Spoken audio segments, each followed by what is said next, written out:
الله أكبر الله أكبر الله أكبر الله أكبر الله أكبر الله أكبر الله أكبر الله أكبر لا إله إلا الله والله أكبر الله أكبر ولله الحمد. إن الحمد لله نحمده ونستعينه ونستغفره ونعوذ بالله من شرور أنفسنا وسيئات أعمالنا. من يهده الله فلا مضل له ومن يضلل فلا هادي له. أشهد أن لا إله إلا الله وحده لا شريك له وأشهد أن محمدا عبده ورسوله. يا أيها الذين آمنوا اتقوا الله حق تقاته ولا تموتن إلا وأنتم مسلمون.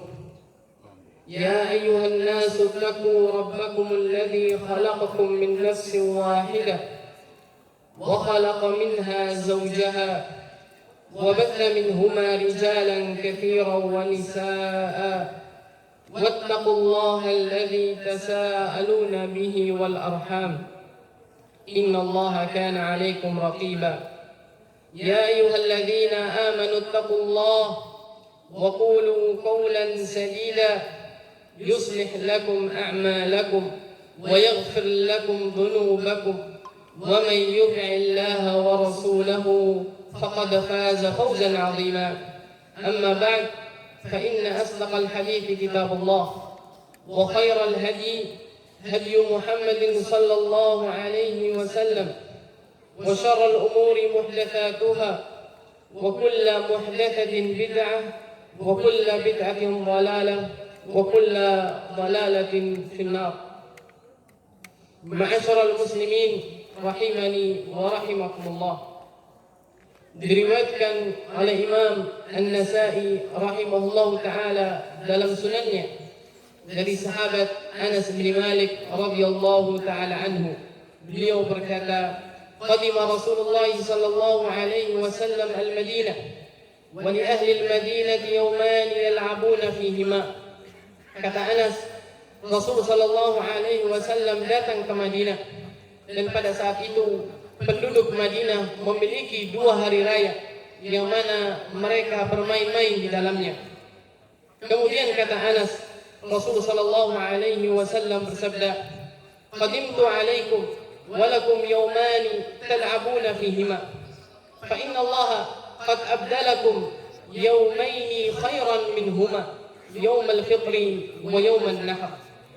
Kata Rasul sallallahu alaihi wasallam, aku datang kepada kalian dan kalian memiliki 2 hari yang mana kalian bersenang-senang di dalamnya, dan sungguh Allah telah menggantikan kepada kalian dengan 2 hari yang lebih baik daripada 2 hari tersebut. Yang pertama hari raya Idul Fitri dan yang kedua hari raya Idul Adha. Maka ma'asyiral muslimin rahimani wa rahimakumullah, di dalam Islam tidak ada hari raya yang berulang setiap tahunnya kecuali 2 hari raya. Yang pertama hari raya Idul Fitri dan yang kedua hari raya Idul Adha. Dan alhamdulillah Allah Subhanahu wa taala memberikan kemudahan kepada kita, memberikan taufiknya kepada kita sehingga kita pada hari ini bisa bertemu dengan hari raya Idul Adha. Hari ini adalah hari yang dipenuhi dengan kebaikan-kebaikan. Hari ini adalah hari An-Nahr, hari di mana kaum muslimin diperintahkan oleh Allah Subhanahu wa taala untuk mendekatkan diri kepadanya dengan menyembelih hewan-hewan kurban. Hari ini adalah hari yang terbaik di sisi Allah Subhanahu wa taala. Sebagaimana Rasul sallallahu alaihi wasallam bersabda dalam sebuah hadis yang sahih, kata Rasul sallallahu alaihi wasallam, "Inna a'zamal ayyami 'inda Allah yaumun nahr."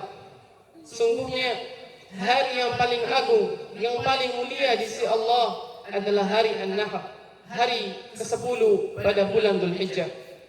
Hari ini ma'asyiral muslimin adalah hari yang dinamakan oleh Rasulullah sallallahu alaihi wasallam sebagai hari haji akbar. Ketika beliau sallallahu alaihi wasallam berdiri di antara jamarat, beliau mengatakan, "Hadza yaumul hajjil akbar." Ini hari An-Nahr adalah hari haji akbar. Dinamakan haji akbar karena pada hari ini terkumpul mayoritas ibadah-ibadah haji, dari mulai melempar jumrah aqabah, menyembelih, tahallul, tawaf, dan sa'i. Maka hari ini ma'asyarul muslimin rahimani wa rahimakumullah adalah hari yang mulia dalam Islam. Ia bukan adat atau kebiasaan yang berulang setiap tahunnya, namun ia adalah syiar Allah yang wajib bagi kaum muslimin untuk mengagungkannya, memuliakannya, memperbanyak takbir kepada Allah di dalamnya. Karena orang yang memuliakan syiar Allah, yang mengagungkan syiar Allah, ini menunjukkan adanya ketakwaan dalam hatinya. Kata Allah Subhanahu wa taala, "Dzalika wa man yu'azzim sya'air Allah fa innaha min taqwal qulub." Dan barang siapa yang mengagungkan syiar-syiar Allah, maka itu muncul dari ketakwaan yang ada di dalam hatinya. Allahu Akbar, Allahu Akbar. La ilaha illallah, Allahu Akbar walillahil hamd. Ma'asyiral muslimin rahimani wa rahimakumullah.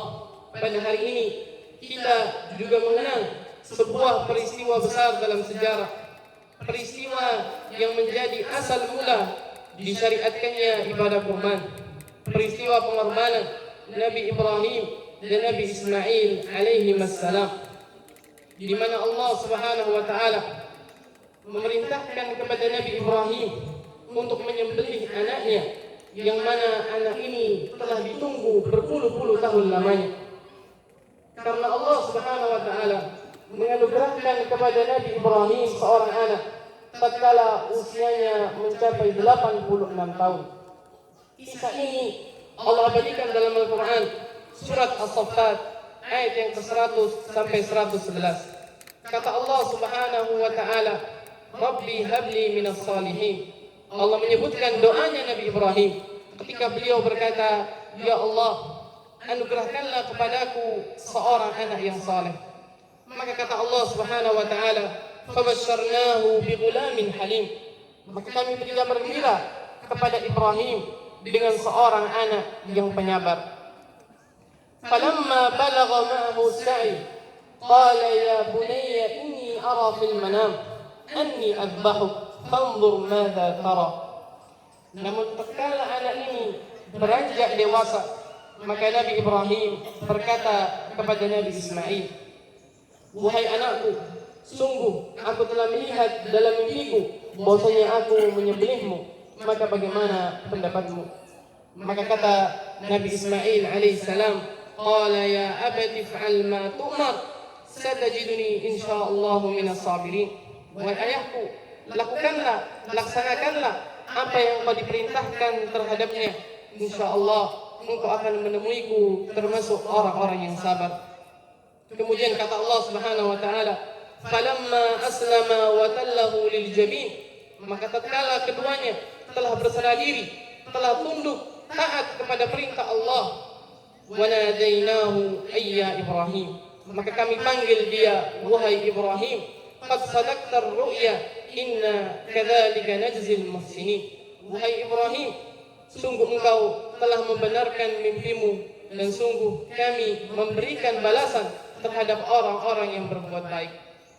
Kemudian kata Allah, "Inna hadza lahuwal bala'ul mubin." Sungguh ini merupakan ujian yang nyata. Wa fadainahu bidzabhin 'adzim. Dan kami gantikan Ismail dengan seekor hewan yang besar yang kemudian disembelih. Maka ma'asyarul muslimin rahimani wa rahimakumullah, kisah yang agung ini memberikan kepada kita banyak pelajaran-pelajaran.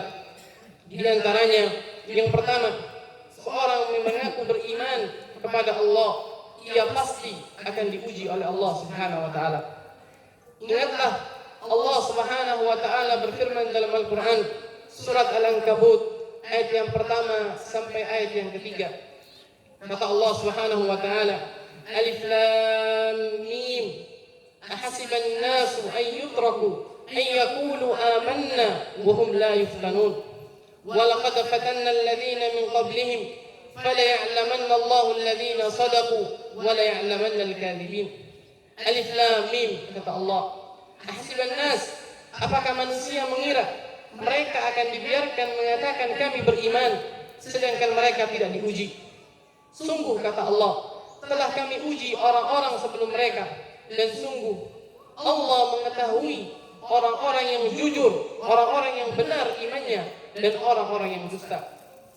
Dalam ayat yang lain, dalam surat Al-Baqarah ayat yang ke-214, kata Allah Subhanahu wa taala, Am hasibtum an tadkhulul jannah walamma ya'tikum mathalul ladzina khalau min qablikum massathumul ba'sa wad-dharra wa zulzilu hatta yaqula ar-rasulu wal ladzina amanu ma'ahu mata nasrullah ala inna nasrallahi qarib. Kata Allah Subhanahu wa taala, apakah kalian mengira bahwasanya kalian akan masuk surga sementara kalian belum diuji seperti diujinya orang-orang sebelum kalian? Mereka ditimpa kemiskinan, ditimpa penderitaan, diuji dengan berbagai ujian-ujian, sampai-sampai Rasul dan orang-orang yang beriman bersamanya berkata, kapan datang pertolongan Allah? Kemudian kata Allah, sungguh pertolongan Allah itu dekat. Maka ma'asyiral muslimin rahimani wa rahimakumullah, ketika kita mengatakan amanna billah, kami beriman kepada Allah, maka sejatinya kita harus yakin bahwasanya ujian Allah itu pasti akan datang. Dan Allah Subhanahu wa taala menguji seorang hamba sesuai dengan kualitas keimanannya. Kualitas keimanannya. Apabila imannya kuat, maka akan berat ujian dan cobaannya. Dan begitulah sebaliknya. Kata Rasulullah sallallahu alaihi wasallam dalam sebuah hadis yang sahih, ketika beliau sallallahu alaihi wasallam ditanya oleh salah seorang sahabatnya yang bernama Sa'ad bin Abi Waqqas radhiyallahu taala anhu, "Ya Rasulullah, ayyun nasi ashaddu bala'an?" Wahai Rasulullah, manusia mana yang paling berat ujiannya? Maka kata Nabi sallallahu alaihi wasallam, "Al-anbiya, thumma al-amthalu fal-amthal." Orang yang paling berat ujiannya adalah para nabi, kemudian yang semisalnya dan yang semisalnya. Kemudian kata Rasulullah sallallahu alaihi wasallam, "Fayubtala ar-rajulu ala hasabi dini, fa in kana dinuhu sulban ishtadda bala'uh, wa in kana fi dinihi riqqah ubtuliya ala hasabi dini." Kata Nabi sallallahu alaihi wasallam, seseorang diuji sesuai dengan kualitas keimanannya. Apabila imannya kuat, maka akan berat ujiannya. Dan apabila imannya lemah, maka ia akan diuji sesuai dengan kadar keimanannya. Kemudian kata Nabi sallallahu alaihi wasallam menutup hadisnya, "Fama yabrahul bala'u bil 'abdi hatta yatrukahu yamshi ma 'alaihi khati'ah." Kata Nabi sallallahu alaihi wasallam, dan seorang hamba akan senantiasa diuji dan diuji oleh Allah Subhanahu wa taala sampai ia berjalan di atas muka bumi ini dan ia tidak memiliki dosa. Maka ma'asyiral muslimin rahimani wa rahimakumullah, tatkala ujian Allah itu datang, tatkala cobaan itu datang, maka hendaknya kita bersabar dan berprasangka baik kepada Allah. Kita harus meyakini bahwa ini adalah sunnatullah bagi setiap orang yang mengaku beriman kepada Allah. Dan di balik ujian dan cobaan yang Allah berikan kepada hamba, itu ada tanda kebaikan yang Allah inginkan bagi hamba tersebut. Kata Rasulullah sallallahu alaihi wasallam, "Man yuridillahu bihi khairan yusib minhu." Orang yang Allah inginkan kepadanya kebaikan, maka Allah akan berikan kepadanya ujian. Kemudian yang kedua, di antara pelajaran yang bisa kita ambil dari peristiwa pengorbanan Nabi Ibrahim alaihi salam adalah seorang yang beriman kepada Allah, maka ia harus tunduk dan taat kepada setiap perintah-perintah Allah. Lihatlah bagaimana Nabi Ibrahim alaihissalam ketika ia menunggu berpuluh-puluh tahun lamanya untuk dianugerahkan seorang anak. Namun tatkala Allah Subhanahu wa taala menganugerahkan kepadanya seorang anak, Allah perintahkan ia untuk menyembelih anaknya. Namun Nabi Ibrahim alaihissalam tunduk dan patuh kepada Allah.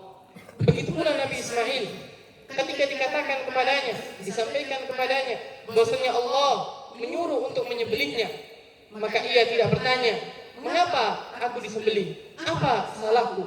Namun yang ia katakan, ya abati fa'al ma tu'mar, wahai ayahku, laksanakanlah apa yang Allah perintahkan kepadamu. Maka beginilah sikap seorang mukmin. Ketika disampaikan kepadanya perintah Allah, Allah menyuruhmu, maka ia tidak menentangnya, tidak mengingkarinya, tidak meninggalkannya karena hawa nafsunya atau karena bertentangan dengan akalnya. Namun yang ia katakan, sami'na wa ata'na, kami dengar dan kami taat. Allah Subhanahu wa taala berfirman dalam Al-Qur'an, "Wa ma kana qaulal mu'minin idza du'u ila Allah wa rasulihi liyahkuma bainahum ay yaqulu sami'na wa ata'na wa ulaika humul muflihun." Kata Allah Subhanahu wa taala, dan ucapan orang-orang yang beriman kepada Allah dan Rasulnya ketika diseru kepada Allah dan Rasulnya untuk memutuskan perkara di antara mereka, maka mereka mengatakan sami'na wa ata'na, kami dengar dan kami taat. Dan mereka itulah, kata Allah, orang-orang yang beruntung. Aqulu qawli hadza wa astaghfirullaha li wa lakum wa li sa'iril muslimina min kulli dhanbin wa khati'ah fastaghfiruhu innahu huwal ghafurur rahim.